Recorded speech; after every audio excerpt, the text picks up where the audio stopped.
إن الحمد لله نحمده ونستعينه ونستغفره ونعوذ بالله من شرور أنفسنا ومن سيئات أعمالنا. من يهده الله فلا مضل له ومن يضلل فلا هادي له، وأشهد أن لا إله إلا الله وحده لا شريك له، وأشهد أن محمدًا عبده ورسوله.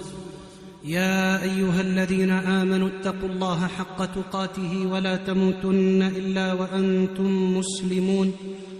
يا أيها الناس اتقوا ربكم الذي خلقكم من نفس واحدة وخلق منها زوجها وبث منهما رجالا كثيرا ونساء، واتقوا الله الذي تساءلون به والأرحام إن الله كان عليكم رقيبا. يا أيها الذين آمنوا اتقوا الله وقولوا قولا سديدا يصلح لكم أعمالكم ويغفر لكم ذنوبكم، ومن يطع الله ورسوله فقد فاز فوزا عظيما. أما بعد، معاشر الموحدين عباد الله، فإن أصدق الحديث كلام الله عز وجل، وخير الهدي هدي محمد صلوات ربي وسلامه عليه، وشر الأمور محدثاتها، وكل محدثة بدعة، وكل بدعة ضلالة، وكل ضلالة في النار.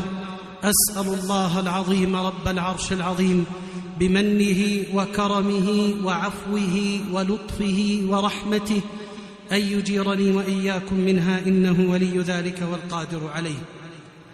اختلف العلماء أيها الأحبة، أي الأعمال أفضل، ما كان نفعه قاصرا أم ما كان نفعه متعديا إلى غيره؟ وأجمع العلماء أن العمل إن كان ذا نفع متعد فهو أفضل وأعظم عند الله خيرا وأجرا. فقال النبي صلى الله عليه وسلم: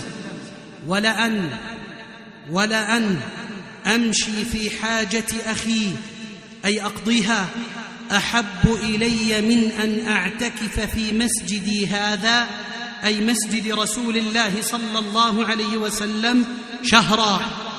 ولأن أمشي في حاجة أخي أحب إلي من أن أعتكف في مسجدي هذا شهرا. وقال صلى الله عليه وسلم